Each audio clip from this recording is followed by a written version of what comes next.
when the wireless tech sales side of the fence got old, decided I was going to get out of that, and eventually interviewed with Kinseys for a sales job, and they said, hey, we actually got this director position.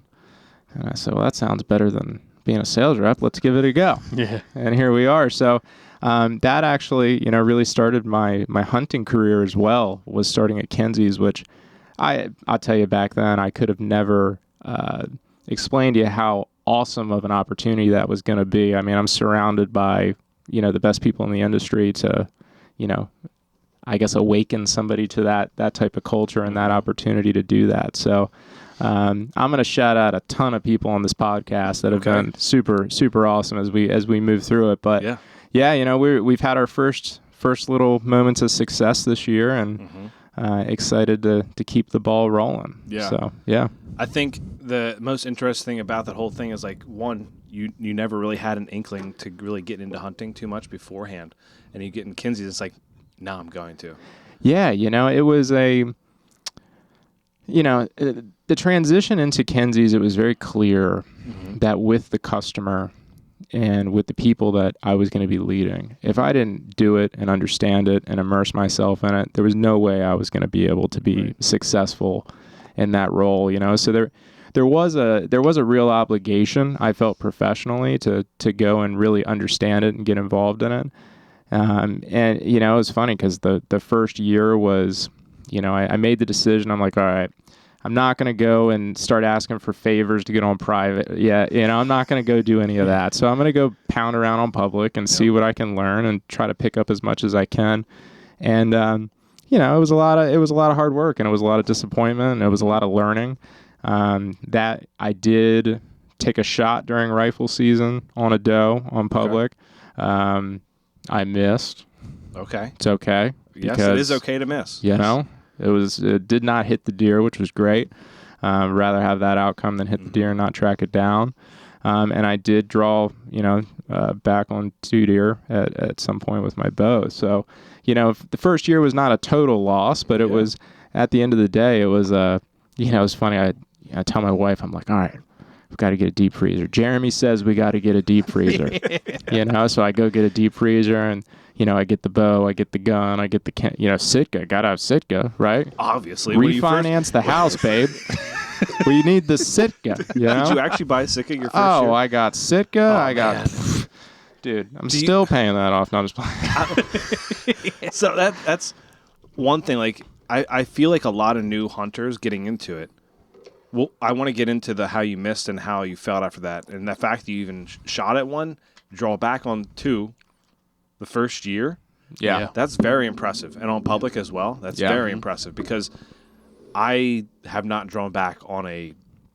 No, I drew back on 1. That's it. Yeah, but it's hard to do that. I've shot multiple deer, but like rifle's a little bit easier, obviously, for sure. But where was I going? I just drew a freaking brain. I had a brain fart right there. It's okay. You gotta drink more beer. I do have to drink more beer. Keep drinking. My question is though, did you cut your shirt tail after you missed? Yeah. No, I didn't. I heard rumor that somebody else was going to do it for me. I don't know if they ever did. Yeah. I'm going to have to break the Sitka out again and see if it's cut up. But there it was. There. That's what I was going to think. Thank you. Brought me back. Sitka. Yeah. So what was the reason for, like, okay, I got to get Sitka? Is it because it was a name brand, because the look of it, because people were on you about buying Sitka? Looking back on it, I think I just wanted to be cool, man. No, I mean, I think we know a few people that actually did that. Like, they think, I feel like the mentality part of it is like, okay, this is the popular camo brand, right? Well, it's the best, obviously. Right, well, no, I'm quote, unquote. Not biased at all.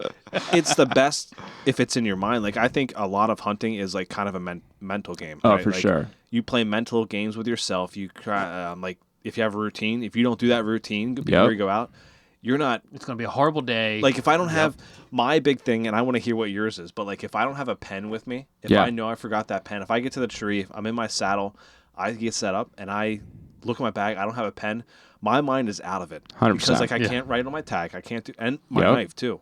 If you forget a pen and a knife, I'm completely out of it. It's like you're naked. Like, how do I do, like, if I get one, what am I doing? Right. How am I writing on the tag? How am I going to gut it? Like, I think in multiple ways. Like, am I going to use my broadhead to cut this deer open? Like, how am I going to do this? Am I going to sharpen a stick? What am I going to do? There's just so much thinking happening at that stage of the game. It just kind of ruins it, right? It does, yeah. Yeah. So I think it's a big mental game when you have, no matter what camo, like, I have a mixture. I have, like, mostly I have, like, habit, and I have, like, old stuff that my dad gave me, and then I have some other camo that I bought that it was a mistake because it fits terribly. Right. And then, like, there's a lot of that out there, by the way. Oh, dude. What's up with that? So much. It's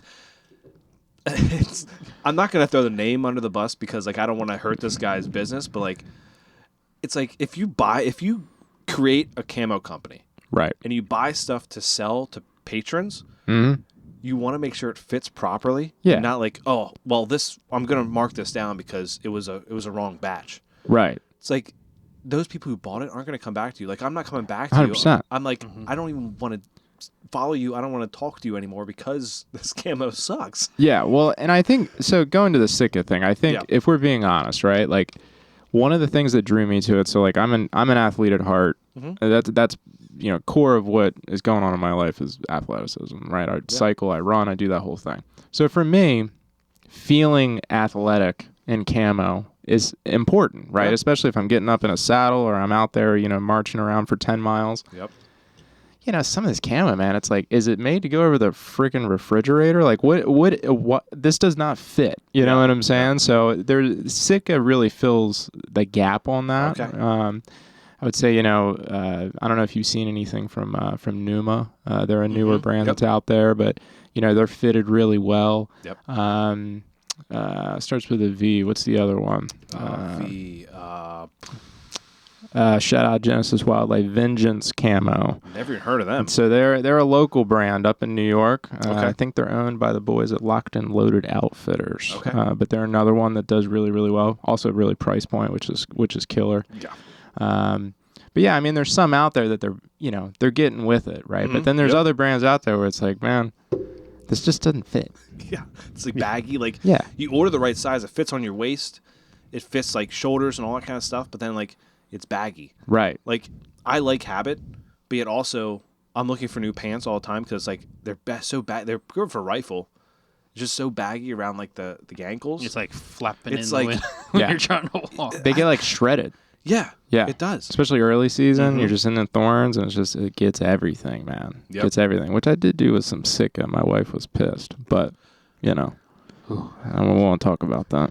No, we will talk about that. No, I shredded some Sitka. Early season what? turkey. Yeah. Yeah, out there in the thicket. I mean, Just, you gotta do though, right? ruining $500 worth of Sitka for no turkey. That deep freeze is still empty, boys. She What's in the deep reminds me freeze? often. Is it Frozen plugged in? pizzas. Oh, okay. Yeah. Is it plugged in? Some Costco overflow, Yeah. Yeah. I mean, that's so in ours right now. Like we have a fridge freezer. Yeah. And we have deep freezer. Mm-hmm. My wife used almost so when we were breastfeeding. I say we, but when she was breastfeeding. Yeah. I mean, you probably helped a little bit. I was there. Yeah, for sure. Morally, I was there for support. Yeah. So the deep freezer was like half full of like breast milk, right? This is so funny. I'll tell you why in a second. But during me getting just my ass constantly reamed that year about there's no deer in the deep freeze, Phil. You know, by my wife every time I came home. The only thing that was in there at the time was breast milk. So I completely relate with you. Yeah. So then I was like, okay, well, once it's empty, this fridge freezer is going to be purely just deer meat. So like when I got two North Carolina buck, I put all the meat in there, and like it filled the freezer up. But it's like now I need to make room for the deep freezer because I don't want to keep it in that freezer anymore. I want to put it in the deep freezer. I got deep freezer for a reason. Yeah, it's going to keep a deer in there. That's right. Right. So like to quarter it up to put it in there, it's going to be a lot better than to put it in that freezer. Excuse me. A beer always makes you burp on podcasts. It's allowed. Okay. Acceptable. Thanks for having me. It's allowed. So, yeah, I mean, back to this one, too, now. Because I know when my wife gets on me about, you didn't get a deer this year, I take it personally. Right? Oh, yeah. It's like an insult. Yeah, it is. It is. Yeah, Did you take it that she's way? going to laugh her ass off at this. We had some, like, drag-out kitchen battles about like me coming home, and she just like there was this one time that she just kind of was like, so like, is it worth it, like all this time? And I was like, are you out of your mind? Right. Like, did you actually just say that to me? Yeah. Oh. I've been awake since 2 a.m. stomping around in the woods. Is it worth it? Yes. But let's not talk about this, you know? It is kind of funny. Yeah. Right? Like, because there's something primal about it. It's unexplainable. Because me and my wife, I'm sure every hunter and their significant other has fights about it, because like you're going out in the woods for a long period of time. Yep. And sometimes all day sits, which they do not like at all. Nope. Let's be honest, they hate all day sits, and we like it, but deep down we also hate it. Oh yeah. Because those all days turn into no seeing anything days. Right. Mm-hmm. Yeah. Right? So it's like, except for other hunters in PA. Yeah, exactly. Yeah, lots just of walking right through, just like, hey, how you doing? You see anything? I'm like, not anymore. Yeah, thanks. Thanks. Yeah, go home now. Go home. Go away. But yeah, so it's like, I think a lot of fights happen from that. But also, it's we try to explain. It's like we can't explain it because it's something deep down inside of us. Like we want to be home. Yeah. But yet, there's something inside us. If we don't fill this need, and you being only 3 years into it now, it's kind of like it's refreshing to hear it from someone else who's just 3 years into it, compared to I've been in since I was like 10, 11, and Ethan's been in the same time. Like it's like, so it's not just you grow up in this, right? It's somewhere deep inside everyone. Like once you do it, yep, you're fucking hooked. 100%. It's a coke. It's heroin, but healthy. Yes, yes, 100%. And it's funny. Like I'm joking about my wife Heather. Love you, but she's a G. I mean, like, so, as an example, I mean, I see it across all kinds of other activities. I mean, my big thing aside from work and kids and getting out in the woods is cycling. And I spend 11 to 15 hours a week on the bike, and a lot of times it's Saturday, Sundays I'm out there for 4 or 5 hours, and it's the same thing. It's just a different activity. I come home and she's like, is it worth it? It's like I come home and I'm beat. Do you like my body? And I'm like, she's like, no, could you gain some weight? You look like ridiculous, Like, is this what we're doing today? Yeah. Is this we're fighting today? Is this how this is going to go? Yeah. But then, I'm very fortunate from the perspective that she's training for marathons and she's doing the whole thing. So we're super like, she's got her stuff, I got my stuff going on. We support the crap out of each other, and I feel very fortunate about that. But it is funny because we do most definitely get our blows when they are deserved. And I will tell you that when the bank account was being utilized for my entry to hunting, because that's an expensive entry, I mean, and here's the thing too, and looking back on it, you can do it on a budget, but the part that sucks, and this is the part I wish somebody would have told me, is like, so for example, my first bow, Hoyt Torex. Okay. By no means a slouch of a first bow, but not a premium bow, right? Yep. Well, you buy another. I bought another bow, right? I bought another bow. I bought a flagship bow. What are you, crazy? I bought an Alpha X. You know what I'm saying? Yeah. So it's like I bought that one, and then you go through. Oh, I'm gonna do this. I'm gonna get that sight. All right, I'll get it. I'll do this. And you spend an extra $1,500. Somebody should have told you, just buy the flagship bow, man. Yep. Just keep it for 5 years, So there's a dynamic of I'll come into this and I'll do a price point, and I think part of the industry runs on that, if we're being completely honest, right? Yeah. So keep it coming, folks. But at the end of the day, if you're gonna get into it, be prepared that you're gonna want to upgrade. And so buy the nice stuff out of the gate, and if you can't, that's okay, But be prepared for the fact that eventually you're gonna want to upgrade, and maybe convince yourself out of it too, because that's the other thing that I would say is like, I just went to the Alpha X from Hoyt, 33. It's incredible, right? Compared to the Torex, I mean, it's smoother. The draw cycle's much smoother, consistent, probably a little bit more. I feel cooler, Right. But aside from that, I mean, the Torex is great. I mean, the only problem with the Torex was I dry fired that thing like 10 times, but it held together, boys. That's something to say about Hoyt. Okay. Yeah. That is something to say about Hoyt. I don't know if a Matthews would do that. I'm just saying. Well, I'm not on either side, to be honest with you. Where are you at? I'm in a blackout. Okay. Okay, let's go. Blackout bow. Yeah. Let's go. I'm not even in the ballpark here. Yeah. What crossbow do you have? 10 point. 10 point. All Okay. right. That's a big name brand. Yeah. Yep. That's what happens when you go to gun raffles. Yeah. Get them. Let's I mean, go. that's like my blackout. I went to Cabela's and bought it it was a complete package, had the sight, quiver, everything on it. And it was $369. So it's like deal. Yeah, so it was like I couldn't pass up because I wanted to get into a compound. I had a crossbow before that. Yeah. And I was like, I needed to get something that's affordable. That wasn't going to break the bank. Like, you see everyone, like you said, go out there and buy the most expensive one just because it's like you think it will get you the deer.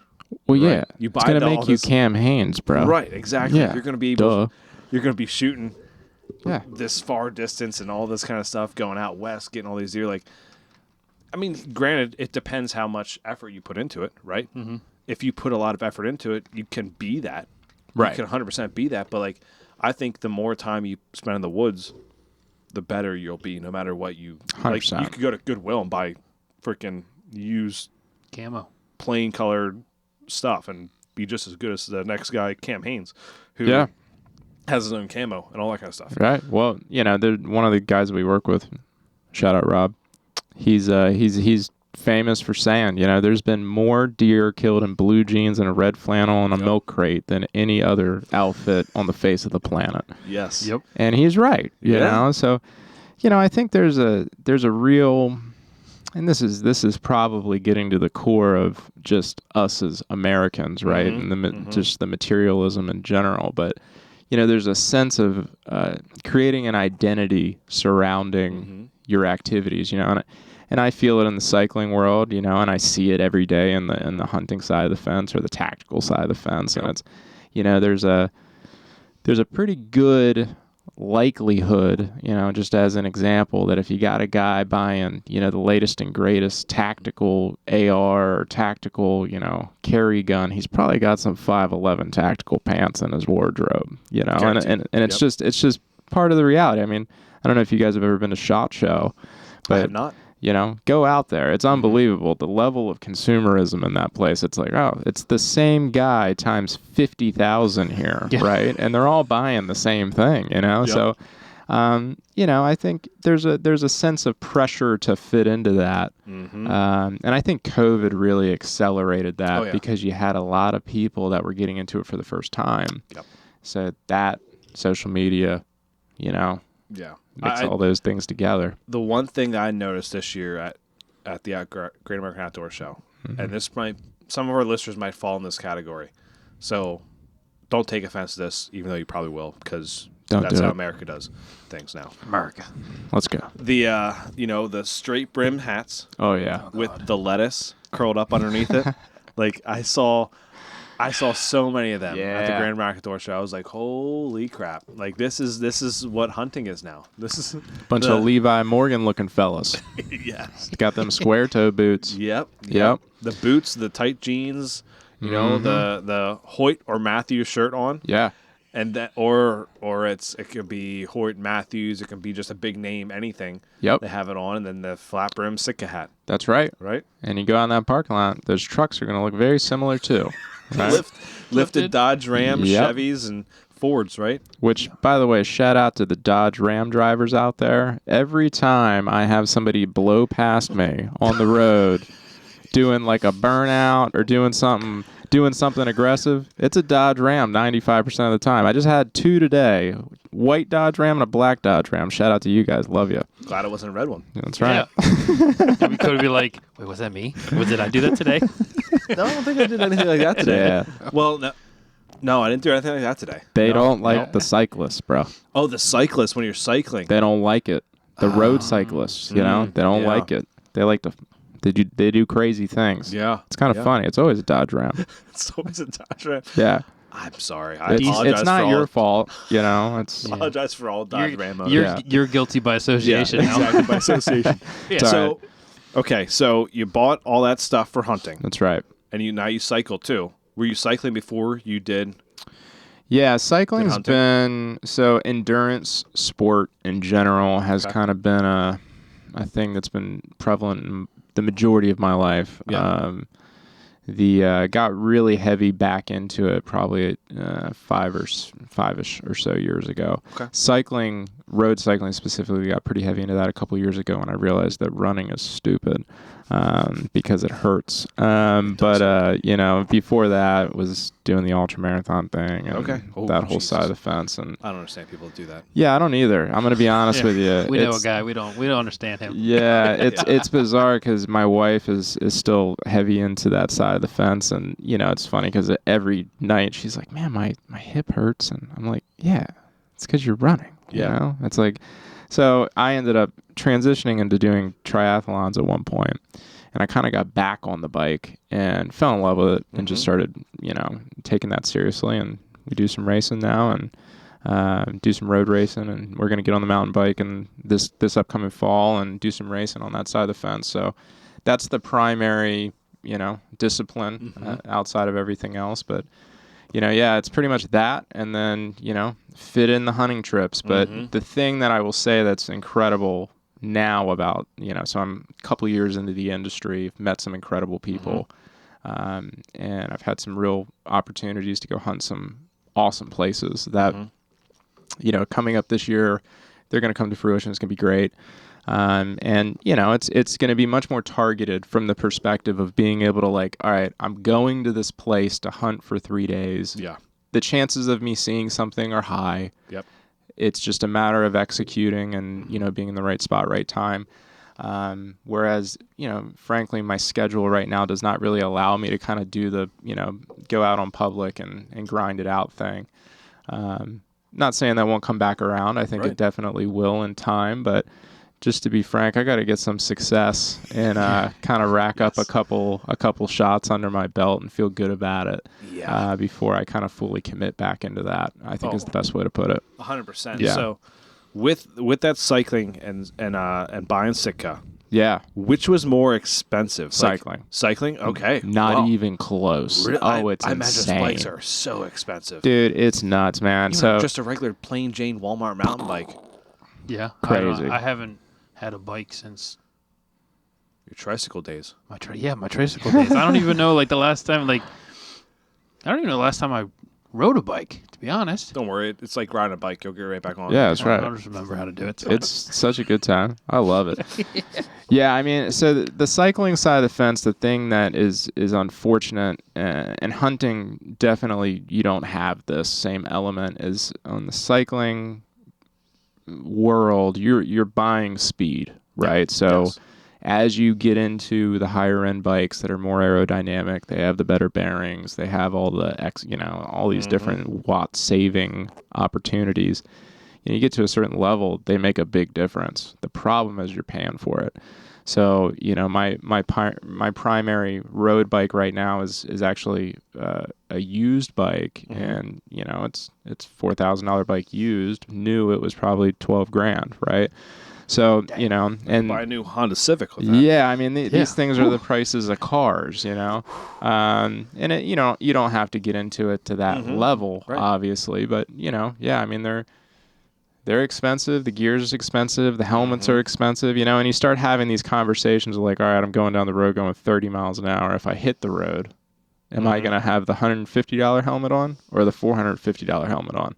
Probably the 450. Right? You know, so you start to have these, safety conversations, right? Where it's like, and then next thing you know, you're like, well, I better get a better insurance policy, and then it's like all these other things, right? So oh my gosh. There's a dynamic of cost. Cycling and spending money is synonymous. They work together, unfortunately. The hunting side of the fence, I'll tell you, I made... That's another thing that happens when you drink more beer. Gotta drink that beer faster. Jeez.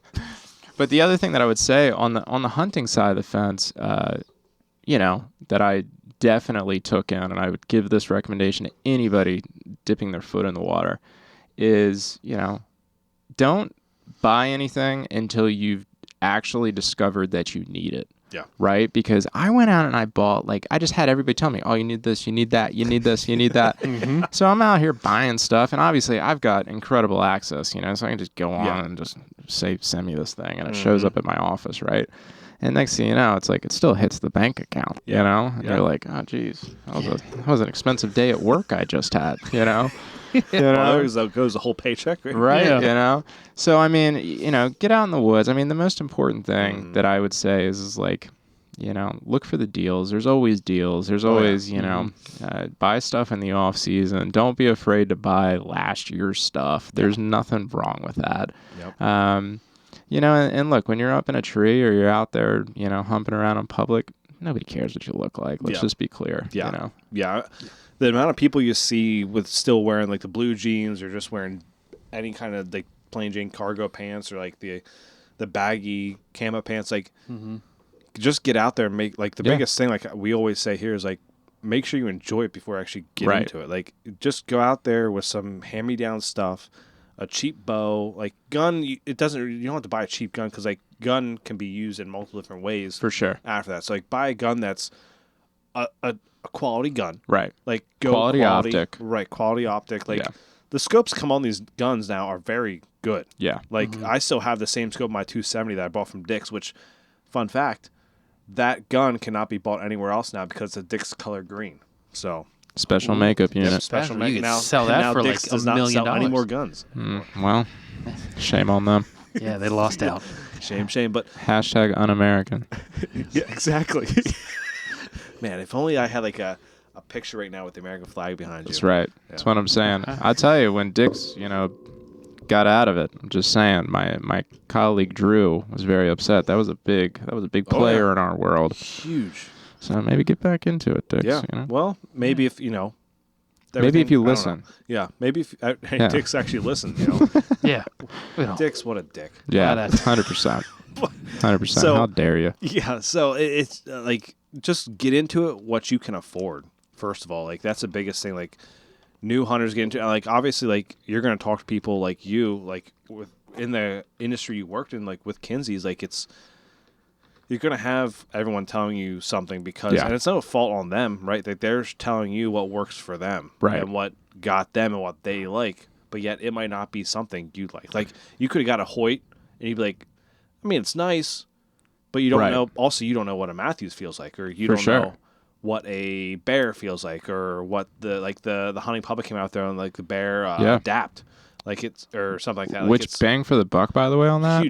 huge. Which I've been looking at. It's like, man, I should probably. You should get going. But I actually kind of like I want to get a deer with my bow first before I upgrade. Yes. You know, it's one thing I also want to tell people is like, most people who listen to this aren't like new hunters, Right. which maybe I'll SEO this and make it for new hunters. There you go. You know? There you go. Let's do it. Get that clickbait going. This will be the 10,000 plus view video. Yeah, God. But yeah, I mean, it's like, you know, don't upgrade something until you are proficient with what you have. Like, yeah, it may suck, it may be loud, it may not be as fast as like the newer bows, but like in reality, like even the new bows compared to my Blackout, like it may shoot the same speed, Right. with the same arrow. It's like 100%. you might change up the arrow, then you get more speed with it, which that's a whole nother rabbit hole that I'm not proficient in at all, and I don't want to talk on that. Well, and the thing with archery specifically is like if your technique is not dialed and your foundational requirements are not where they need to be, I don't care what you buy. It's just not happening. And I'll tell you, that was one of the other things for me getting into the archery side of the fence and being surrounded by this network of people, right? So, we've got ranges on the property at work, and I mean, we pretty much shoot almost every day, especially when the weather's nice. Yeah. So my entry into it was people dropping 60-yard bombs and grouping 5 arrows, right? Yeah. And like nobody's impressed. Yeah. You know what I'm saying? Everybody's like, you're there like, yeah. I'm sorry for everyone. It's like, right, look at the camera. Like I'm struggling to even like figure out like is the D loop where I need it to be? You know, like what's going on here, right? What am I doing at 20 yards, right? But the thing that I would tell anybody is if you're going to get into it, especially on the archery side of the fence, get yourself in a group of people that are way better than you. Right. Because they are going to force you to step up. And it's funny because I didn't know anything else. I never shot with anybody else. I didn't do anything else, but I shot for a year with these guys that I worked with and got really proficient, had really good, foundations now. And, I go to some of these 3D shoots on occasion and I like, I have these moments where I'm like, I'm kind of good, you know? Yeah. That's cool. crazy. I did you that. know? You know, but also, I mean, you know, be realistic about where your skill set, you know, needs to be. You know what I'm saying? Like, you don't need to be dropping 80-yard bombs. You're not Cam Hanes, bro. Like, if you're dropping 80-yard bombs on a whitetail, you're making bad decisions. Yeah, that's I see that a lot, and like it kind of grinds my like. Cam Hanes is a great guy, you know, from what I see anyway. You know, I don't know him in person, obviously, but if I did, I think it'd be a different story. Yeah. With where this podcast. Yeah, I think you would be at maybe 100,000. Possibly, you know, maybe more. This Cam Hanes, Cam Hanes episode. Yeah. No, I think it's going to be named like podcast for a new hunter. You know, and then like working in the industry, something like that. Featuring Cam Hanes, right? That's but good. no, it's like I see him like take these long shots, which is awesome. Like dropping it in there, like you see it drop it in there like multiple times, and I'm out back here. Like the average guy has like. Maybe like if I go out to the whole way to the road right here, I can do an 80-yard shot from the road with people honking at me while they shoot my deer in the back here. But like that's not realistic for everyone out there. And for where we hunt in PA, our max shot is what, like maybe 30, maybe at most. Like I'm practicing right now like a hard quartering away shot with a 22-yard shot. Right. So like that's my shot right now because that's. For the buck I'm going after opening day, that's probably what I will have if he comes where I think he may come from. Right. For sure. And it's like, you know, you got to be realistic. Like, looking at this guy, like, yeah, you can do his workout, you can do all this stuff, like, be intense like that, but then, you know, you're not going to take 80-yard shots at a deer. No. Like, it's not ethical to do that. No. I don't even set myself up, even with the crossbow. I don't. Like, I will purposely find a spot and be like, okay, listen, I got deer activity going through here. I'll be like, okay, the farthest shot that I could even take is 30 yards. Right. Like, I'll purposely set myself up for that. So if they're outside, I know I'm not even going to take that shot because it's not worth it. It's not my range. Yeah. I saw one post on Facebook. The guy was like, he posted a picture of this buck that he was after, and it was like a really nice buck. And he was like, I had him at 50 yards, didn't take the shot because I was like, I didn't want it to be unethical, didn't want to risk it. I can shoot 50, but yet I don't want to risk that shot. And then he was like, but at the end of the year, I found out the guy that was down for me shot that deer at 50 yards, and he ended up dying not in front of the guy, but like deadhead later on that year. And everyone was like, you know, oh, you're an idiot for not taking that shot. Like, if you're practicing it, you should take that shot. But then also, like, you have people who are like, you know, props to you for not taking that 50-yard shot. For sure. It's like, I agree with that guy. Like, if you have a buck like that, like, even if this buck that I'm after, and I just found out about him this year. Yeah. Like, I've known of him for like 2 months. Yeah, like 2 months. 2 months. That's So it. it's like, I'm not going to risk a shot like that for this caliber of a buck. And it's like, I get it. Like, it'd be, from an outside looking in, it's like, if you're hitting that, if you know the whole story of like, okay, this guy's practicing 60 yards, that deer's at 50, he could have taken a shot, could have hit that buck. But yet, if that deer ducks, if he jumps, and you hit low, you hit high, you hit back in that void area, you hit, you know, right below the spine where like there's nothing there, and then you like, it's just so much risk involved with that. It's like, why you shouldn't do that just for something you're going to hang on the wall. Like, that deer has a life as well. For like, sure. You don't want to ruin his life for to hang on the wall because you want to find a deadhead later on that year. Right. Yeah. Right. It's not worth it. That figure point. out ego there. Yeah. Well, and I think what you said, it's ego, man. Like, you got to remove your ego from this process, you know? And I think that's the biggest thing that I'm really thankful that I kind of came to it with that, right? Like, you know, my thing I tell everybody is the first year for me getting out there on public and spending all that time, you know, I was looking at it inappropriately. I was looking at it in my head as an event, right? Okay. So showing up in the woods, hey, it's time to execute, right? I wasn't looking at it from the perspective that, hey, this is just putting in the reps. You may get the opportunity, you may not get the opportunity, but because you go in and you come out empty-handed does not mean that you failed. The process is ever going. It's, you know, it continues to happen, right? And, you know, I think that's another thing that a lot of people, you know, they come to it with a little bit of a skewed attitude, and it's like, you know, you have to understand that this is a work in progress constantly, you know, and even, you know, I'll tell you some of the fortunate places that I have to go this year, and I went turkey hunting on. I mean, the likelihood is high you're going to see something, but it's still not guaranteed. Right. You know, I mean, and it's still not guaranteed that when you get in front of something that you're not going to choke. Yeah. Right. Yeah, like the Cowboys. You know, it just it just is what it is, you know. But I mean, sorry for everyone out there who's a Cowboys fan. I expect nothing less from the Eagles fan. Yeah. But, you know, I mean, what you're talking about, a practicing situational, you know, I mean, the dynamic of being able to make sure that when you're in that moment of pressure, that you're not going to, you know, press that, you know, string into your face a little bit too much, right? Or you're not going to, you know, just rust the shot and, you know, pull off a poor trigger pull, you know, like, I mean, those things are, I mean, today, I'm telling you, I went out today, I shot 20, 30, and 40 yards, and I had 2 complete flyers that I didn't even put on the target. I'm like, what did I, you know, and you have to think through it, like, what just happened, you know? And both times it was because I got lazy or I got rushed, you know? You can't do that when you're on, you know, on target. It's just because you only have one shot.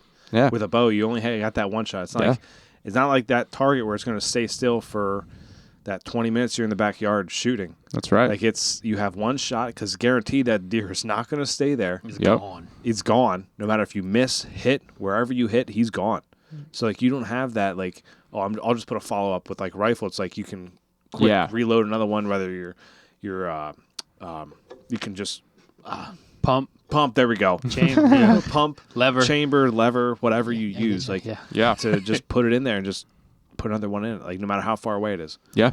Like you're not gonna just bomb one at 80 yards at this deer because it's like, oh man, I gotta get another one in him. Like and deer's gonna be like, one shot, 100%. So you gotta do your due diligence to like make sure you're on. Right. Well, and I think the other thing that I would say for anybody getting into it is don't be afraid to reach out to landowners and ask them transparently, do you have any does you can get me in front of, right? Because a lot of these landowners, they've got more than enough does, and they want you to kill those does, right? And they need to get rid of those does. And you know, for me, my first year, I was very timid to have those conversations with people because I didn't quite fully understand the world I was in yet, you know. But you know, I tell you, that's the other big thing. I mean, also have an expectation. Like if you come into your first year and you get in front of 2 doe and you take a shot on one of them and you put one down, W. Yeah. Yep. Oh yeah. Giant W. Huge right? W. Yeah. You Jameis know? Winston, eat that W. Yeah, you know, and like Football season's coming. Sorry. He's excited. Yeah, I am. let's go. But yeah, I mean, don't expect to be shooting at a buck your first year. I mean, I'm going to be honest with you. I don't even know if I've seen but maybe a couple of bucks. Yeah. Real world in the rut in the last 3 years, just in the wild, you know? So for me to expect, I'm going to go out here and I'm going to, come on, you know? Yeah. Unrealistic. Yeah. I think, did you have something? I was going to say about the whole timid thing. Is that, because we talked earlier about you drew back 2 deer, right? And you didn't release it. Was that part of it, or was that just? Yeah. Both of those shots were, a little bit outside of 30. And I was not, just at the time, my archery skill set was nowhere near where it is now, right? So my confidence in taking that shot was pretty low. The other thing that I would say is that I, that year was running mechanical blade broadheads, and both of those shots were through some small stuff, right? As far as some branches and stuff like that. You know, I'm looking back on it. Awesome. We're super glad that I did not send one, right? My learning experience coming out of it is like, you know, hey, get proficient with a fixed broadhead, and maybe that opportunity opens itself up a little bit more just because you're not worried about it deploying before it gets to the animal. But you know, we'll find out long term if that's real or not. You know, I mean, it's just kind of one of those things. Both of those situations didn't feel right. Yeah. It's just the bottom line didn't feel right, and I wasn't going to push it. So, yeah. Yeah, I think a lot of people new into hunting, I don't think they would let go, not, you know, pull the trigger or anything. They'd be like, I'm new into this, man. I got to get a deer down. Right. They're gonna take that shot. Yeah. And then so to not do that, and then actually be able to look back and like, okay, that was actually a good idea Yeah. not to do that. And I think a lot of people that do want to get into hunting, they got to learn that. It just because a deer's in front of you doesn't mean you should take the shot every time. 100%. You got to make sure A, it's in your range where you're comfortable at, and B, it's actually an ethical shot. Yeah. You're not doing a Texas heart shot. Yep. You're not shooting the thing in the head. Yeah, it's not happening. Ethan looked at me when I said that. I never did that. You know, you talked about it the one day. I learned the Texas heart shot term from you. Yeah. So that's why I was like, I would do it with a rifle. yeah. I would 100% do a Texas heart shot through the arse, out the heart. Yeah. With a rifle. I mean, I'm telling you, I know a fella. His name's Jeremy Gender. Shout out, Jeremy.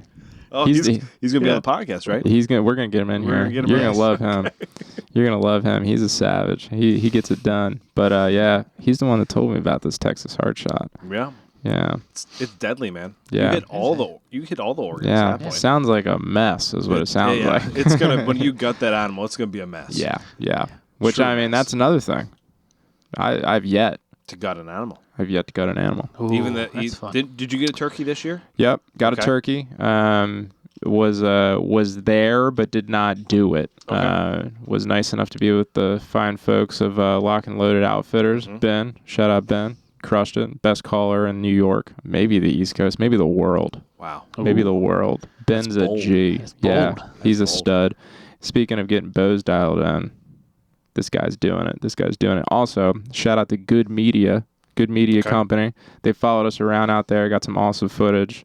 Anyway, they're going to be doing it again this year. We're really excited to make it happen. But yeah, I mean, they kind of took care of that one for me, which was awesome. Looking back on it, I wish I would have gotten out of the moment a little bit and all right, let's go clean these bad boys up. But you know, it's on the list this year. You know, if I'm around anybody that kills, we're gonna go get our hands dirty and go figure it out. You know, can't be that bad, right? It depends if you have a week. Say like me, like I know, like me personally, I could do it. Like, like no big deal, pull it out, like, whatever. My dad, he gags every time. Doesn't matter. He'll gag. He'll never throw. He never's thrown up.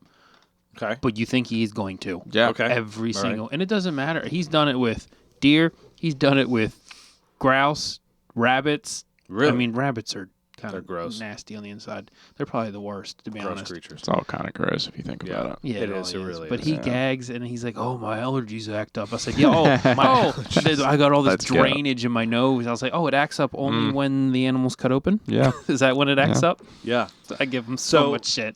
There's, you know, obviously, gutting an animal it's gross. Like, I'll be honest. Like, no one's gonna.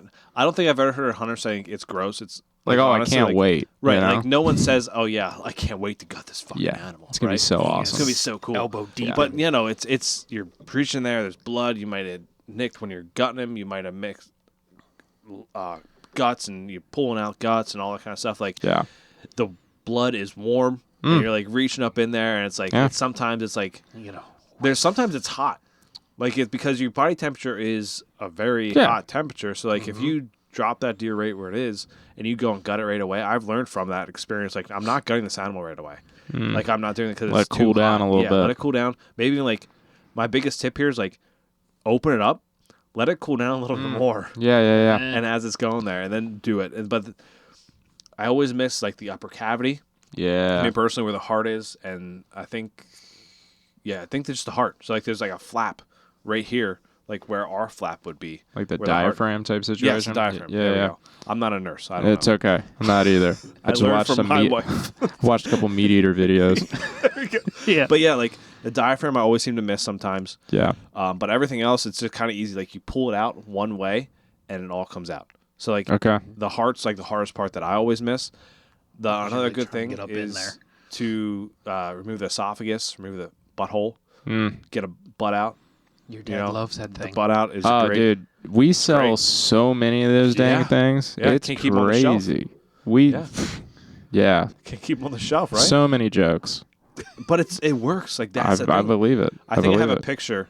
If I remember to put it in this video, I'll put it in there. But I have a picture of me holding the butt out with the butt out Let's go. on it. There you go. Let's go. It works. It does. It works. really works. It's high quality stuff. Like it's something else to carry with you in the woods if you do it in the woods, but you can do it at the camp. You can do it anywhere you go. But the one time that I absolutely almost threw up was when I had to. My buddy Matt, a deer was hit by his house, and a state trooper came over, and Matt was like, "Oh, I haven't gotten a deer yet. Can I take this deer?" Trooper's like, "Yeah, go ahead." It's like 8 o'clock at night. And he calls me up. He's like, That's like some serious Pennsylvania stuff, by the way. Yeah. And he's a new hunter. So, like, he hasn't, he's one of those guys that went out and bought all the new camo, the new crossbow, all this kind of stuff. Did he put his Sitka on before he cleaned the deer that got hit by the car? No, he did not. You should have just to That play would the have been role. better. Yes. He should have posed beside the deer with the Yes. trooper in the background and the car that was damaged in the background as well. Now we're talking. Yeah. Yes. Actually, this one right here, that was hit right in front of me as I was leaving FedEx, and I put it in the back of my truck. Yeah. So there we W. go. But Take it. It was a huge buck. Dude. It was in the rut, like it was rutted up. Yeah. I was like, man, someone on a farm somewhere is not like, happy. where's my buck at? Yep. Yeah. Yep. But At anyway. FedEx. Yeah, anyway. Lost your package and your deer. So we're he calls me up. He's like, hey, can I come over there? Can we butcher this deer up quick and I'll just do everything at home? He was like, yeah, sure, come on over. I was expecting him to somehow have it gutted on the way over. He did not. It was still like I think he has a Mazda hatchback. He put it in the Mazda. Let's go. He comes over, we take it out, and I'm like, oh my God, it's not gutted yet. He's like, yeah, I didn't know where to gut it. Right. Like, I'm not just going to pull over in game lands and like gut it and leave. Like, okay, that's a valid point. So it's cold. We open the garage door, close the garage door, leave it open a crack, open it up. It smells terrible. Like, it's like almost like guts opened up everywhere. My wife comes out and she's like, what is, like, she's like gagging. And I'm like, oh, like, I'm a big gagging too. Yeah. And, you know, Matt being a new hunter, like, he never got one. So, like, I'm there trying to show him how to properly gut a deer while I'm trying to do it in my garage as I'm half gagging because, like, I'm trapped in this room. Yeah. And, like, because out in the woods, like, you don't, like, you're out and open. You get so, some like, airflow. yeah, you get airflow. Yeah. You get, like, a breeze comes by, all the smell and stuff goes away. But when you're in the garage, man, it's like, you're trapped. It's like this is like a real Jeffrey Dahmer type story, you know? Like, this is like a real entry into hunting here. You know? Like, it was enclosed spaces get rough, you know? Yeah, but it was quite an experience. And my wife was always like, "Yeah, you're never gutting a deer in the garage." I'm like, Never again. I don't want to do that. Like, that's something I do not want to do. Yeah, I mean, I guess if you're, nowadays, especially if you're going down into Maryland, around here, doing CWD areas, it makes sense just to quarter that bad boy out and not even have to touch any of that, I'm told, if you do it correctly. Yeah, so there was one doe up in Ethan's 2G area, Potter County, Clinton County area. Nice. I was 5 miles deep in the woods, and I was like, I shot a doe, and I was like, I'm not going to drag her out 4 or 5 miles. Like, quarter her up, take her out. That was it. But, like, it is hard. Like, I did the gutless method. So, like, I did, like, from the spine down, you skin her down, you take all the meat out as you can. I mean, I did it the best I could for a doe. I was like, not really going to worry about it too much. Like, get as much off as I can. She was like a 1.5 year old deer. Like, she wasn't a really mature deer. She wasn't big. She wasn't nothing like that, but she had a fawn with her. So, I was doing that. But then the one thing, obviously, is you got to make sure you take the head out with you when you go out, because I did not do that. Yeah. And the game wardens came by. I was like, where's the head? Yeah.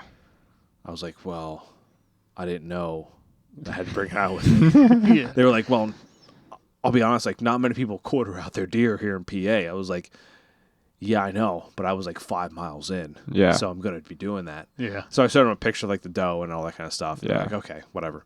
That's good. Yeah. They were That's cool good. about it. Like, it was a good experience to have that, like, to know that. Yeah. Right? Like, because other than that, I wouldn't have known that I have to take out the head with me. Right. Like, because with a buck, you're like, yeah, I got to take the head out. Doe, it's like, I don't know. I have no Yeah. Yeah. Well, and that brings up another thing. New people getting out in the woods and hunting. Don't ever listen to your buddy's legal advice. Don't listen to a podcast either. Tell you what you can and can't do. I mean, there's so many little things that, like, if you just mess up this and mess up that, you can get in hot water quick.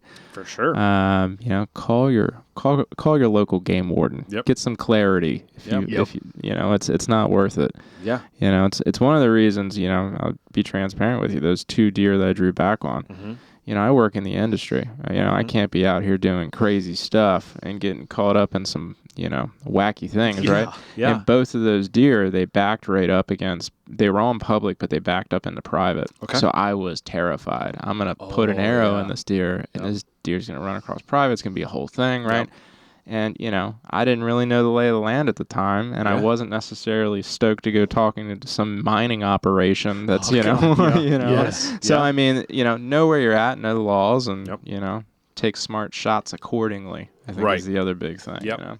Yeah. So, I mean, that's a huge thing, honestly, with hunting, is to know your regulation, no matter if you're new or experienced. Like, because I know experienced, like, hunters, like, you think you know everything still from, like, years past, but you might not know everything. So, like, you stay up to date with all your game laws. But when you first got into it, because I know you saddle hunt now, right? Yeah, Did yeah. you So get into it with saddle hunting? No, so this will be my first year. You know, actually, I'll be straight with you. I actually hate tree stands. Okay. Yeah. I think they're the dumbest things that have ever been made on the face of the planet.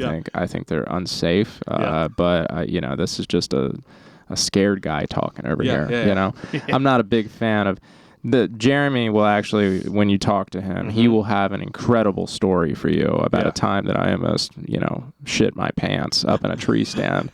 It was incredible. I don't think incredible experience. Yeah, it was an incredible experience. I don't think that I'll do it ever again. Yeah. But you know, it is what it is. But yeah, I find that for me now, you know, I figured out that first year, like, number one, chance of success on the ground, lower, right? It's just the reality of it. The tree stand situation for me, specifically getting in light, so using any of these hang-on stands, I just felt unbelievably uncomfortable up in those, and I just did not like it. Specifically drawing back my bow, like, I mean, I got up in a couple tree stands that first year and was like, man, I don't even know if I could pull this bow back if something came through, you know, just because I'm being such a wimp about this, you know. You know, just I hated it. I hated every second of it. I found with the saddle, I started kind of experimenting with that in the off season last year. The reality of having the tree in front of me and having that constant tension and with that, you know, kind of repelling harness, if you would, right? I feel much better up on that thing. So I've been spending a lot of time just literally putting reps in, just getting up in the tree and, you know, getting through the process of, you know, getting the sticks on there appropriately and just, you know, making sure that you're good to go. And then I'm actually at the point where, you know, I've been taking shots, you know, from the saddle, which that's a whole nother ball of wax too. So, you know, I don't know if I would advocate for a new hunter to go saddle from the rip, because there is a certain level of, I mean, you hear people talk about it all the time, be in saddle shape, right? Yes. That's very real. There's a very real reality to sitting up in one of those harnesses for 3 hours, 4 hours, 5 hours. And then in addition to that, you know, there's I can see how for some people it feels less stable than just being up in a climber or something like that. So I mean, this year for me, I'm actually gonna be hunting out of blinds quite a bit, elevated blinds. So, but that's, you know, I'm super blessed with the situation that I'm going into. So, I'll spend some time in the saddle. You know, I still don't like it.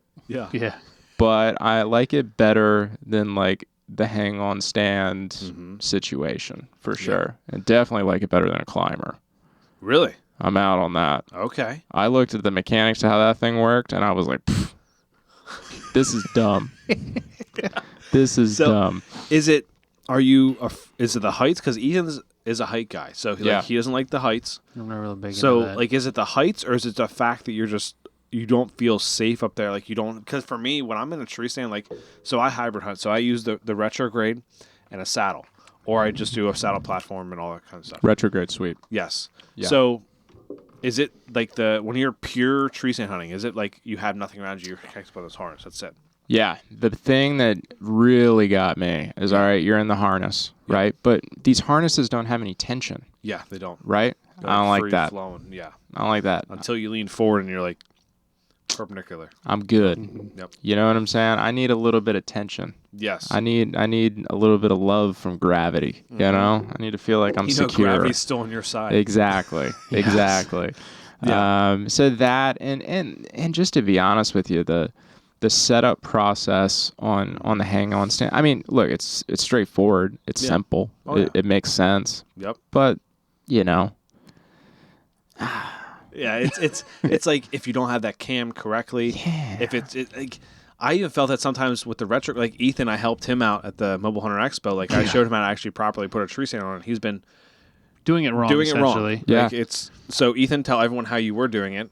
and So- how long have you been doing it wrong? 2 years, Okay, something Yeah, like 2 that. years. 2 it's years. not as bad as it could have been. No, yeah, I've been doing this for 20 years wrong. my whole No, life. I would do the bottom strap first because I'm going up there and I was like, I just need this thing attached. Yep. Yeah. So I would do the bottom strap, tighten it, then I would do the top, tighten it, then try to cam it, and then I would always wonder like, why is the top not like attached? Like once I had all my weight on it, why is Right, the top part not flat up against the tree? Yeah. like I was solid, but I was like, this can't be right. Something's got to be wrong. And then I Yeah. started it at the Mobile Hunter Expo, and Cody's like, "What are you doing?" I was like, what do you mean? I'm just putting this on. I think I told him to put this on the pole. And he's like, nah, hold up. Yeah. Do you do this? And I was like, son of a bitch. And you're like, Yeah. wow, that's a lot sturdier. I said, Yeah, that's so right. much That's crazy. better. I was like, yeah, well, I'm going to be even better up in the tree now this year. Yeah. I feel so much better. Yeah. So now, to tell people how the proper way of doing it now. Do the top. Do the top strap. Okay. Cam it down. As best Yep. you can. Tighten that thing as tight as you physically can. Yep. What are you camming down? Do the you lift the platform up. Yep. Cam it, and as you lift it up, tighten the strap, push it down, Yep. Mm, Yep. and then do the bottom. Yep. And tighten that as possible. nice. As much as Yep. possible. There you go. Nice. So there's a little tip for There's a little everyone tip. Don't do it. Don't do it that I've been doing it wrong for the past 2 years.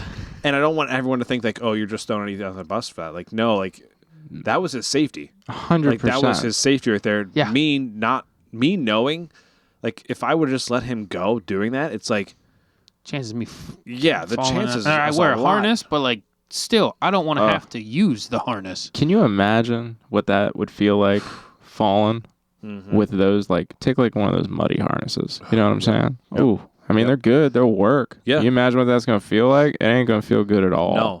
And just No. like just hanging there, just You know? That's oof. like with saddles. Like everyone goes, oh, do I need like at the expo? Like they were like, do I need the leg straps? I was like, you don't need them, Yeah. but yet also I was like, well, think about this. All right, say you fall, say that platform gives out, or say like you are moving around the tree, you miss your step, you fall. If you don't have those leg straps on, the only thing that's holding you up is that seatbelt. Yeah. Like around your waist. That's the only thing that's holding you. So you can slip right out of that. You had a thing. lot of people asking about this. There was like 2-3 people that asked about You that. better stop it. You I better was- put those leg straps on. I was like, well, the leg straps were on ours. They were like, No, I'm telling them. Like, yeah. don't. Mm-hmm. Yeah. no, This Yeah, is like not it's- about comfort. Yep. This is about don't fall 15 feet and die. Right. You know? And the thing is, with the leg straps, like, if you have the right saddle, if you have everything tightened down correctly, even with those leg straps there, you're not really going to feel like No. you don't need them. You don't need them extremely tight up No, against right. you. You just need them there that if you do fall, they will catch you. Mm-hmm. Like that's the big thing. Like that seatbelt, that belt is only going to do so much. No Yeah. matter if you have the Latitude's only the rope belt, or if you have a buckle that goes around. Like, Right. that buckle or rope, it's only going to do so much. Yeah. No matter how tight you have it. Yeah. I would rather have the leg straps there and me fall and, it squeezes the life out of my legs than I fall Yeah. and I'm like this with the seatbelt like holding my arms up. Yeah. Then I can't pull myself up at all. That's a good way to go out rough. Yes. You know what I'm saying? Yeah. Yeah. think, wasn't there a guy last year, saddle, flipped upside down, wasn't able to get back around? I think so. Didn't have a knife on him. I think it was in PA. Yeah. Sad story, man. You know, but that goes into that saddle shape thing too. I mean, you got to make sure if you're out there hanging from these trees, be fit enough, man. Yep. You know, have a knife, have a egress plan if things get sideways. You know. Yeah. You know, I mean, I think that was one of the things for me when I first got into it is like, you know, I go out hunting with some people for the first time and, you know, it's 3:00 in the morning. We're getting up in a tree. It's dark. It's raining. It's windy. I'm like, this is the dumbest thing I've ever done, you know? Yeah. And you're getting up in this tree and you realize like these people that have been doing this for 20, 30 years, it's like a generational thing for them. Yep. They don't even think about this as like anything out of the ordinary, right? And I'm just looking at this process going, this is the dumbest thing I've ever done.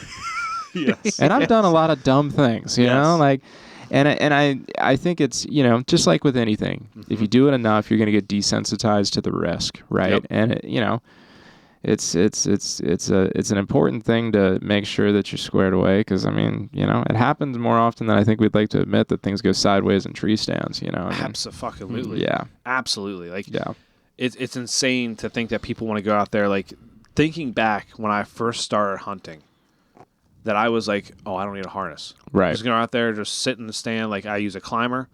Like, the climber felt, to me, it was like, I still feel like it's a very safe thing. It's certain trees that it will fall out of. And if you don't have it hooked on correctly. Like, I was in a tree one time, didn't have a harness on, and I was like, after getting out of the tree, I was like, I need to put a harness on. Because that tree, like, the bark was falling off it and all that kind of stuff. I'm like, I probably should stop climbing that tree, first of all.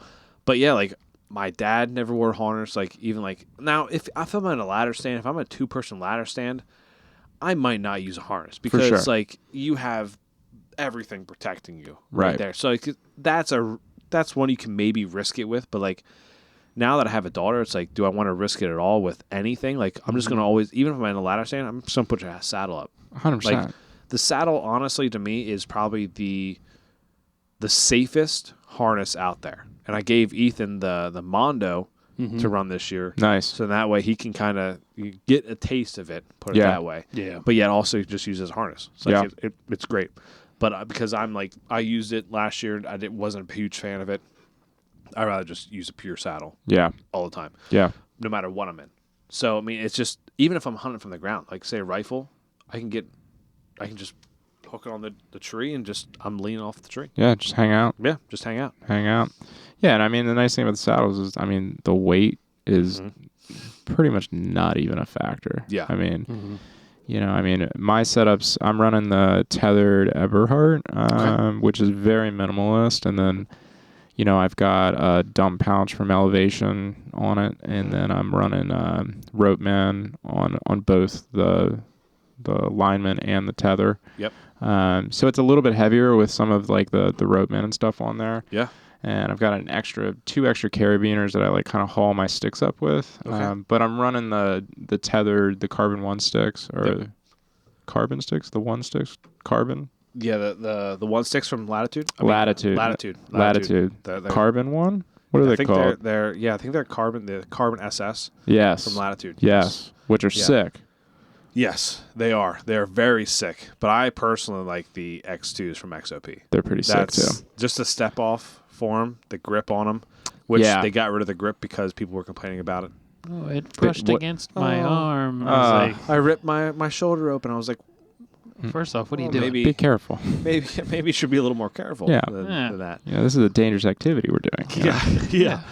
Okay, so before we get into the unboxing. Yes, because we have an unboxing. We have an unboxing. Yeah. First, we'll talk about the brands that Kinsey has before we go into there. Let's go.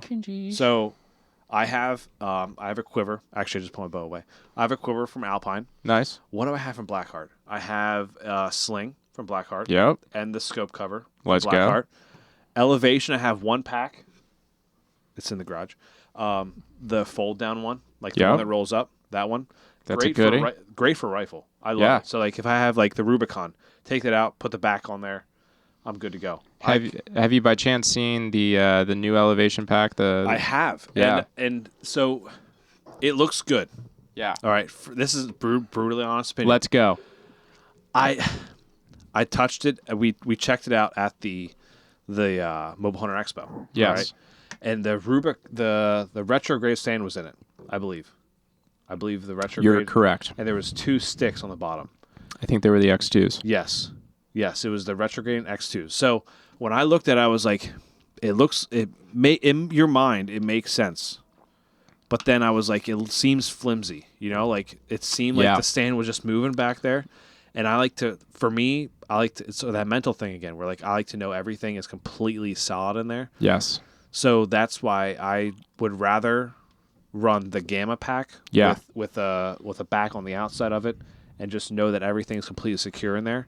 But I mean the mindset behind it makes complete sense for like I would run a saddle platform in it. Right. And then the 4X2s on the bottom and go that route. But with the stand in there, it just seemed to me flimsy. Yeah. For that. So it's funny you bring that up because that was some of the feedback that internally when that started to come around, I was like, man, like it'd be nice if it was a little bit more rigid. Right. And one of the sample when they were out there, getting design ideas from people, there's a clear camp of like people that want some rigidity, which I would say that I fall into that. Like most of my packs are framed in some capacity. Yep. I run the Badlands, the Fanny. What's it called? It's like the famous Badlands Fanny. I'm killing myself here, but there's some rigidity to it. Okay.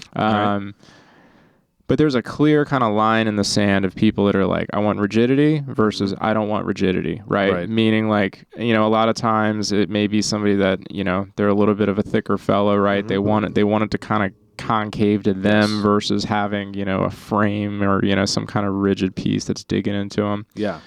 So the design, they opted to go that route with it, with that in mind. And, I think they're catering to that side of the fence, recognizing that you can't make everybody happy with Absolutely, it. But yeah, I mean, I think, one of the feedbacks, Dale is our product designer. Shout out Dale. He's a G.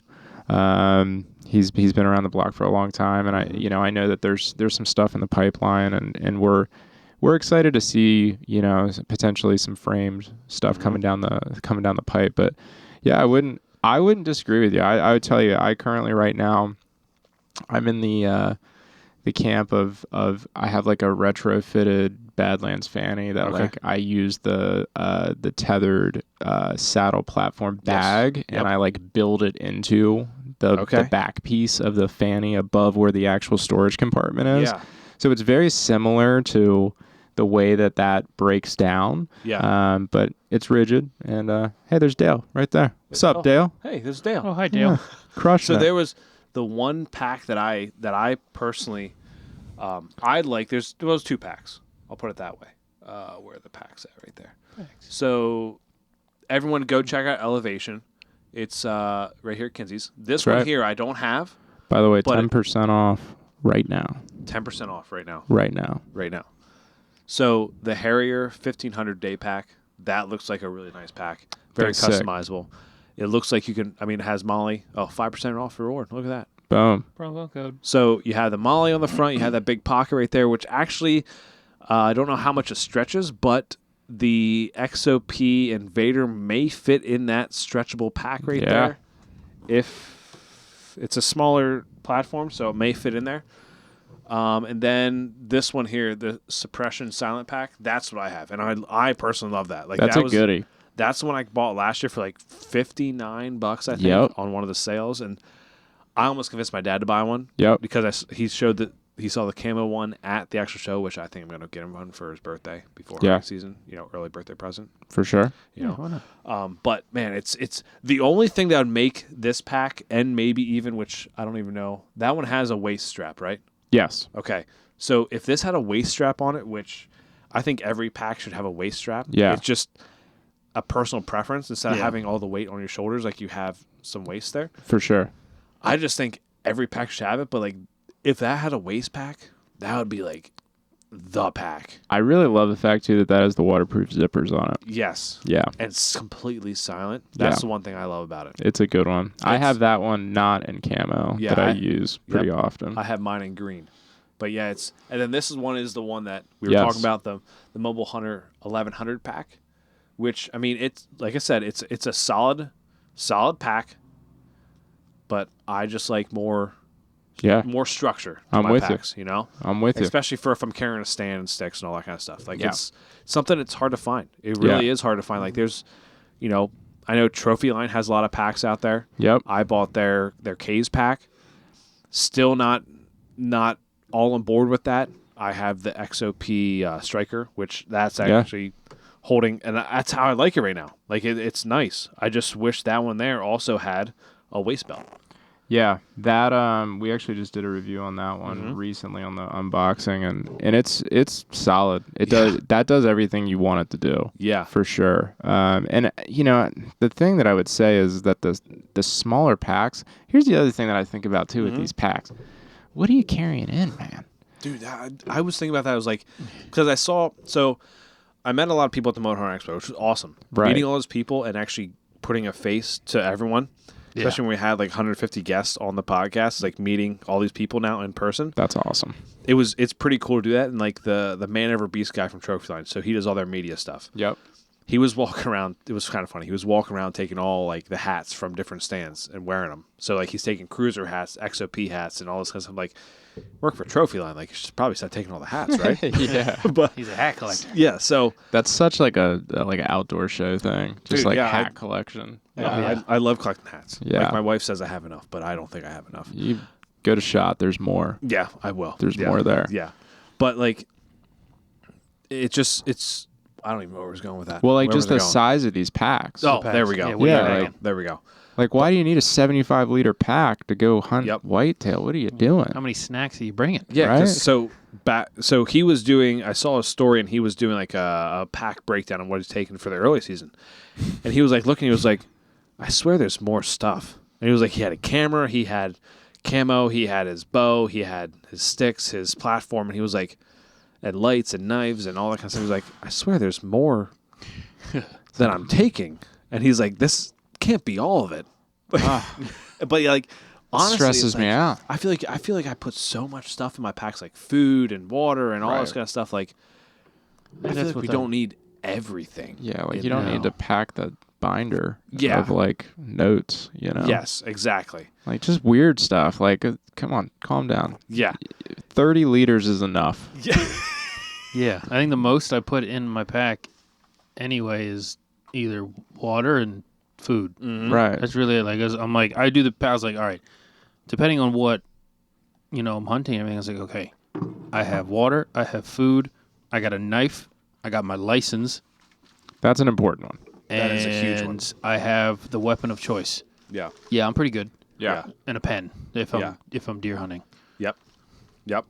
So, of all the stuff you have, the Alpine, Blackheart, Elevation, Fin Finder, and October Mountain products, Yeah. which is the biggest seller? So October Mountain Products, from a bow tech tool perspective, is the OG. Okay. All right. Like they, I have that actually. they crush it, right? Their vices are incredible. In addition to that, they got into the case side of the fence as well as some of the quivers and stuff. Okay. There's Galen. It's a good looking fella right there. That dude's a G too, bro. Wearing a Sitka too. Yeah, he wears a lot of Sitka, but Sitka, get onto it. Sponsor Galen. He's out west. He's doing it. But OMP, they absolutely crush the tools side of the fence. We sell a ton of that. Alpine, obviously, quivers. That's actually Alpine was an old brand that was really prominent back in the day. Okay. They went downhill. We acquired them, and kind of rejuvenating that brand. And it's not the quiver that you're going to drop $200 on and go throw it on your bow and expect it to be fancy, but at the end of the day, it's a really, really good price point option to get the job done and work out in the field for you really well. Yeah. But Elevation is really going to be the side of the fence, where there's Elevation Hunt, and then we've got the target side of the fence. Okay. If you go to any of the archery, target, 3D target, any of the sanctioned events, you are going to see these hip quivers everywhere. You're going to see these travel cases everywhere.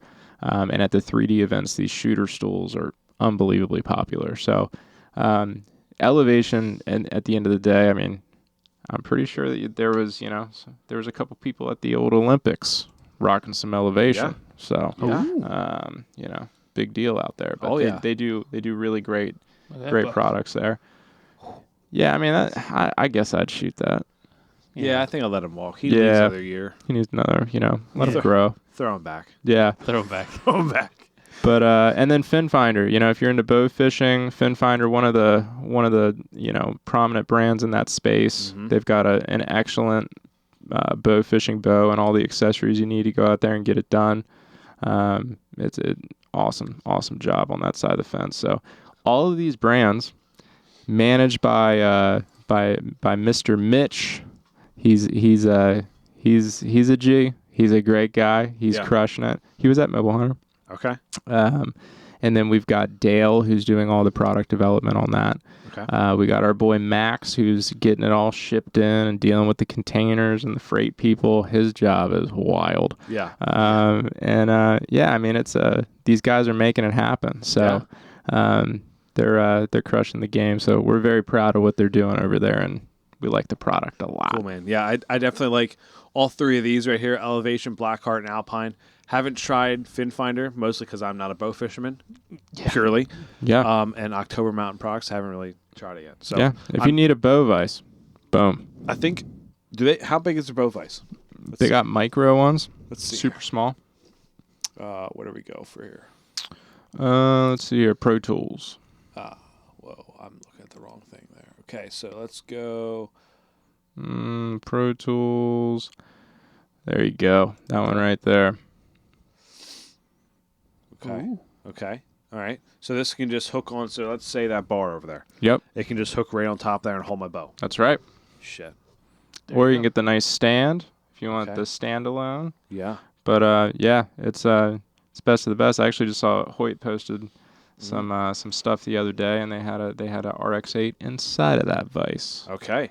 So you're the face of Kinseys Inc.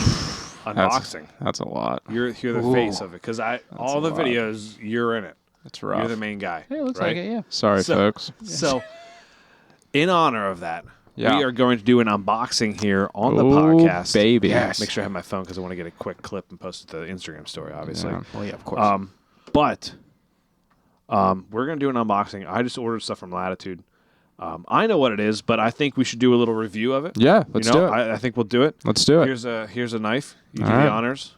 Let's Ethan, see. that's from you for your bachelor party. You want to start with this soft package here first? Yep, that works. All right, I don't need the knife for this one. I'm just gonna go in with my hands here. Latitude, we love them. Let's see, what do we have here? Oh yeah, that's nice. That's nice. The old Latitude gear strap. The thing that I would say is there's literally nothing worse than dropping your flagship bow out of a tree.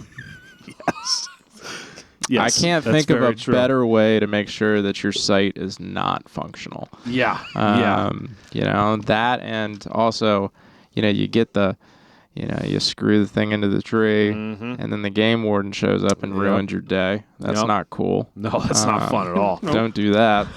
So, I mean, really, at the end of the day, I guess this is the only best option. So go Right. buy that, everybody. Yeah, there we go. That's the best option. Latitude gear strap.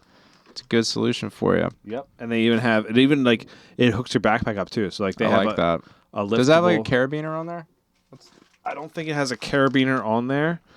No, so it doesn't come with any straps. Let's just open. Let's it up. open this up. Because let's now I have questions. I threw them away too quick, but You went, yeah. That was a unboxing video for Kinseys. It's not the same with my boy Dylan not here.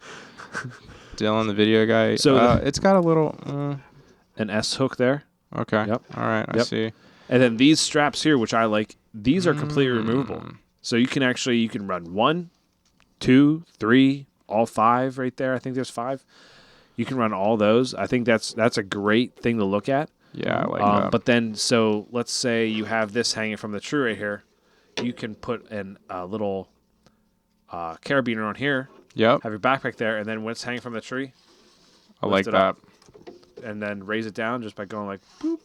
I like that a lot. And then so that way for self-filmers, you can just have that backpack hanging down right there. Yeah. And then, because me, when I would have it hanging down, like I'm like reaching down Yeah. forward. Kudos to you out. guys filming out of trees. Trying. That's Yeah, I'm not even attempting. I bought the Beast Gear arm. yeah. So that thing's a lot lighter than that Muddy that's holding up the camera right now.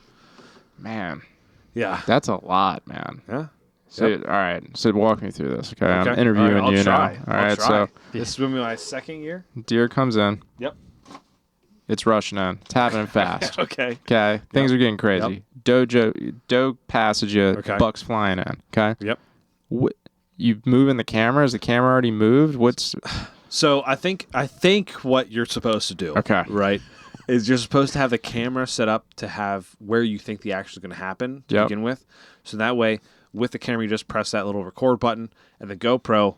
So with the 10, which I just bought for everyone who's watching this, and we're recording on August 21st. This will release in September, just so everyone knows. It's a good month. Yeah.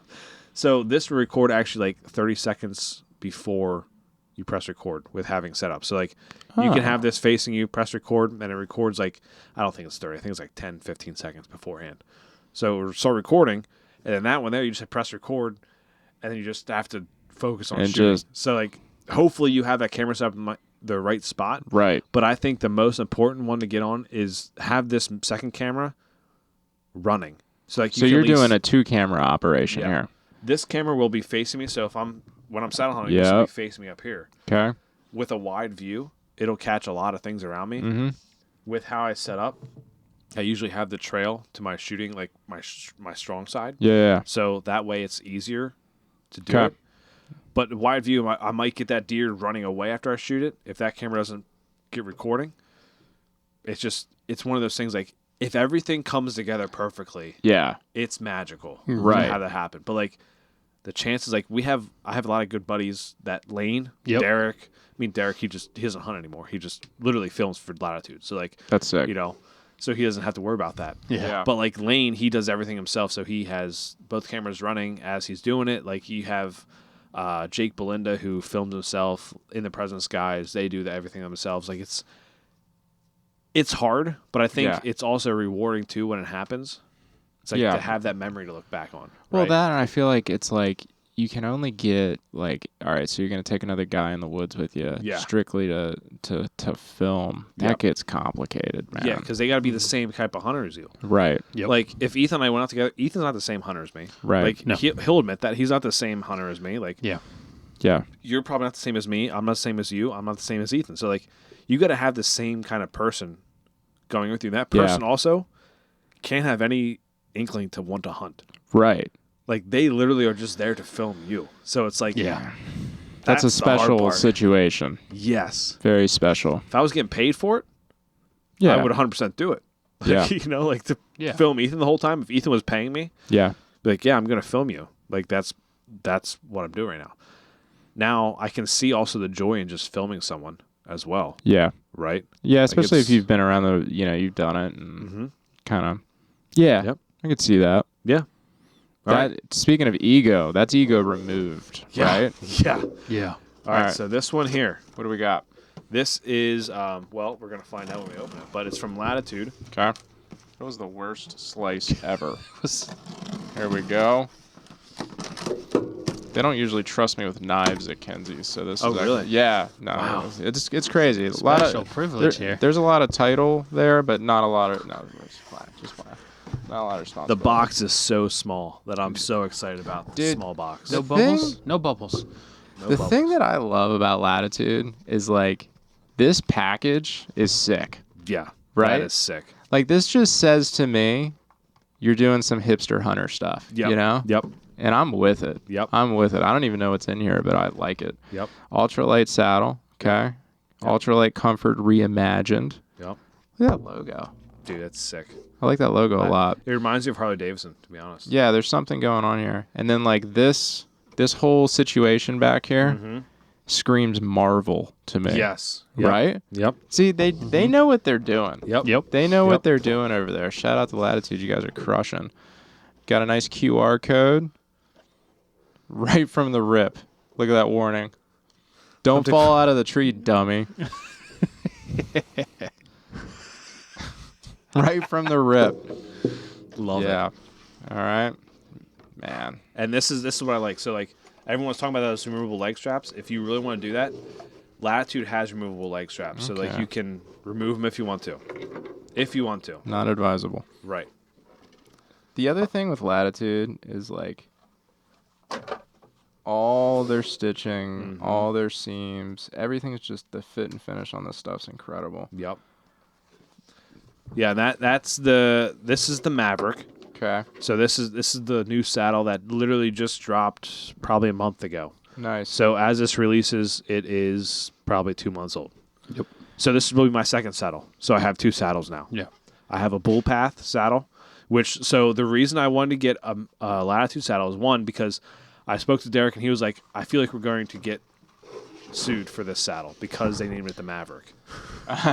From Get it. so light. So light. So light. Tom Cruise is coming. And the thing is, so like the tethered Everhart, super light, Yep. but a lot more complicated than that. Yep. You got to kind of like figure it straps. out Yep. when you get in there. Yep. Still to this day, I step into it and I'm like, is it right? Yeah. Figure it out. But, That's like, pretty straightforward. Yes. So like the reason I bought is one, because the buck I'm after, I don't want any risk of any metal, anything like that. And also the comfort of this thing, like how wide it is and the support it's going to have with the extended lower and upper part here. Yeah. It's going to be fantastic. But There is no metal on this. You're right. the only metal is these leg straps, Which they I'm don't not- have anything to... I'm not too worried about, to be honest with you. Yeah, that's not bad. I can easily cover that up if I, and they're not going to bump into each other. So, I mean, that was the one thing. And also to fold it up underneath itself and walk in like this with it instead. It's going to be so nice. Yeah, it's a game changer. That's the big reason. What are these going to consumer for right now? So this was online it's $199 listed online, but I used the fall podcast discount code. Yeah. And got like $29 off. Deal. So it was $170, $188 with shipping. It's a good deal. But it was like, Oh yeah. all you need is dump pouches, which I have dump pouches, and also Elevation has dump pouches. We got right? dump pouches. Boom, there you go. Yep. So like you're not going to break the bank with this saddle, which is nice. Yeah, this definitely hits all of the check boxes for sure. And from a price point, sub 200, Yeah. it's a good deal. Yep. Not only that, but if you are trying to look pretty cool out in the woods, Yep. this one looks pretty cool. Yep. Yeah. You Yep. know? I think you're going to be a saddle collector. And like maybe. they're hat collectors. You're going to be a saddle collector. I know. You're going to I don't know. I don't think I them want to go broke. just to have. Yeah. them. I like to think that this material is like seatbelts out of like cool decommissioned Cadillacs. You know what I'm saying? Yeah, the like Cadillac of seatbelts. Like Latitude would do some cool stuff like that. I agree. I Yeah. agree with that. That would be pretty sick. I like Hey, to give me think. your seatbelt Yeah. material. 100%. Yeah, I like that. I'm going to make a saddle out of it. I like that. Phil, it's been awesome having you on the podcast, man. It's been awesome having you in the studio here, meeting in person, interviewing dude. you compared to you interviewing me. Yeah. This went way better than last one. Last one, the guy didn't come to work for me. Oh, man. That's a shame. It's That okay. is. That's a shame. It's okay. But Dropper people can follow you if you want to follow, if they want you to follow personally, and Yeah. Kinseys even. Yeah, And the YouTube so on the Kinseys side of the fence, it is basically everywhere at Kinseys Inc. INC. Each one of the brands does have their own private page that breaks off of that, but if you go to Kinseys Inc., you can kind of route from there. The unboxing stuff is all on YouTube and social. You can follow me on the old Instagram as Enduraphil, Endura, Phil, Phil. Oh. Yeah, Nice. a lot of endurance happening over There there. you go. Lots of it. So give me a follow. You can see all his crazy biking experiences. Lots of bikes. Every once in a while, we murk a turkey. All right. Maybe this year we'll murk a deer, There you go. But then outside of that, hey, I just want to throw a huge shout out to just Kinseys in general, man. Like I said, going on 3 years there, it's been an incredible place to work. I plan on being there for a long time. It's been an awesome career opportunity and just a personal opportunity.